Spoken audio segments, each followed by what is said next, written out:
Haleluya, haleluya, haleluya. Shalom warga kerajaan. Wow, senang sekali kembali berjumpa dengan saudara. Dimanapun saudara berada, doa saya kiranya setiap kita tetap sehat dan tetap dalam pemeliharaan Raja kita yang sempurna. Katakan sama-sama, amin. Wow, haleluya. Bapak Ibu terkasih dalam Tuhan, ya tanpa terasa waktu terus berjalan. Haleluya.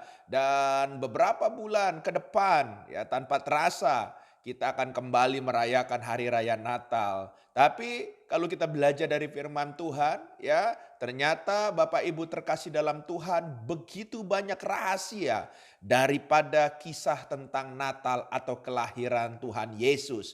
Oleh sebab itu, mari kita sama-sama melihat dan merenungkan sama-sama dalam Injil Matius pasal yang pertama dari ayat yang ke-18 sampai dengan yang ke-25, demikian firman Tuhan. Kelahiran Yesus Kristus adalah seperti berikut. Pada waktu Maria ibunya bertunangan dengan Yusuf, ternyata ia mengandung dari Roh Kudus sebelum mereka hidup sebagai suami istri. Karena Yusuf suaminya seorang yang tulus hati dan tidak mau mencemarkan nama istrinya di muka umum. Ia bermaksud menceraikannya dengan diam-diam, tetapi ketika ia mempertimbangkan maksud itu, malaikat Tuhan nampak kepadanya dalam mimpi dan berkata, "Yusuf anak Daud, janganlah engkau takut mengambil Maria sebagai istrimu, sebagai anak yang di dalam kandungannya adalah dari Roh Kudus. Ia akan melahirkan anak laki-laki dan engkau akan menamakan dia Yesus, karena dialah yang akan menyelamatkan umatnya dari dosa mereka." Hal itu terjadi supaya genaplah yang difirmankan Tuhan oleh Nabi. Sesungguhnya anak darah itu akan mengandung dan melahirkan seorang anak laki-laki dan mereka akan menamakan dia Immanuel, yang berarti Allah menyertai kita. Sesudah bangun dari tidurnya, Yusuf berbuat seperti yang diperintahkan malaikat Tuhan itu kepadanya. Ia mengambil Maria sebagai istrinya, tetapi tidak bersetubuh dengan dia sampai ia melahirkan anaknya laki-laki dan Yusuf menamakan dia Yesus. Haleluya, haleluya. Saudara, ya kisah tentang kelahiran Yesus ini menjadi sebuah kisah yang fenomenal. Dan sampai hari ini ya tidak habis-habisnya kalau kita menceritakan tentang hal ini. Haleluya. Ya, tapi daripada kebenaran firman Tuhan yang kita baca dan kita renungkan tadi, saya ingin kita melihat bahwa di balik semua kisah kelahiran daripada pribadi raja kita, ya, muncullah sebuah nama yang ajaib dari kelahiran ini. Siapa? Yesus. Haleluya. Ya, kalau saudara bertanya sama saya, kenapa saya sebut nama Yesus adalah nama yang ajaib?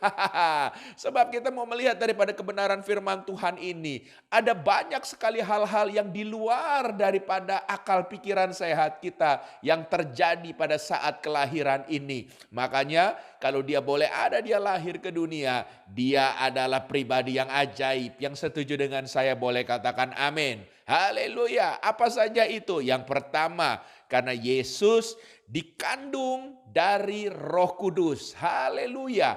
Bukankah ini sesuatu yang ajaib? Biasanya seseorang, saudara terkasih dalam Tuhan, hasil daripada benih seorang laki-laki kepada istrinya. Haleluya. Tapi ternyata tidak ada benih laki-laki, tapi ini adalah Roh Kudus sendiri yang bekerja. Haleluya. Benihnya dari Roh Kudus. Roh Kudus sendiri. Haleluya. Karena Yesus adalah Roh Allah itu sendiri yang berdiam di dalam hidupnya. Makanya dia bukan sekedar manusia, dia adalah Tuhan dan Raja kita. Yang setuju boleh katakan amin. Haleluya, haleluya. Yang kedua, kenapa Raja kita disebut Raja yang ajaib? Yesus adalah Yesus yang ajaib. Karena yang kedua, dia adalah juru selamat. Haleluya. Sebagai kita orang percaya, kita percaya dengan iman kita. Dia adalah juru selamat buat kita semua. Haleluya.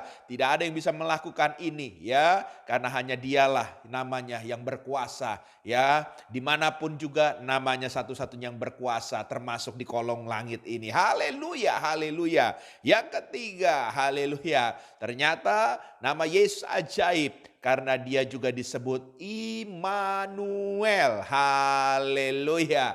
Dia Tuhan yang sanggup menyertai langkah saudara dan saya. Dia selalu bersama-sama dengan kita. Haleluya, haleluya. Oleh sebab itu, layaklah Yesus kita memiliki nama Yesus yang ajaib. Haleluya, sebab dia Tuhan yang dahsyat. Dia Tuhan yang ajaib.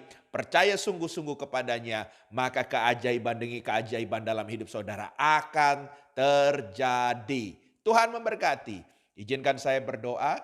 Bapa, kami percaya dengan iman percaya kami bahwa kami punya Tuhan, punya Raja, punya Juru Selamat, yaitu Yesus namanya. Yesus adalah nama di atas segala nama. Yesus adalah pribadi yang ajaib, yang kami tahu dan kami percaya akan menuntun langkah kami untuk masuk dalam penggenapan janji-janji Tuhan. Bahkan keselamatan menjadi bagian kami umat-Mu yang selalu hidup percaya kepada Engkau. Dalam nama Yesus, amin.